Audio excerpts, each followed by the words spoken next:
Welcome, today in front of me Samsung Galaxy S8 and I'll show you how to change notification sound on this device.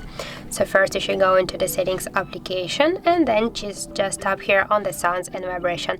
Here you'll see the notification sound section. Now we got selected the spice line, and just to change and to select the new notification sound you should click here on the just notification sound what you wanna just select.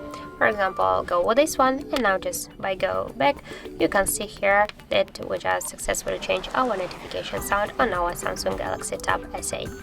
So that's it, that's how it looks. Thank you guys for watching, and if you find this video helpful, don't forget to leave a like, comment and to subscribe our channel.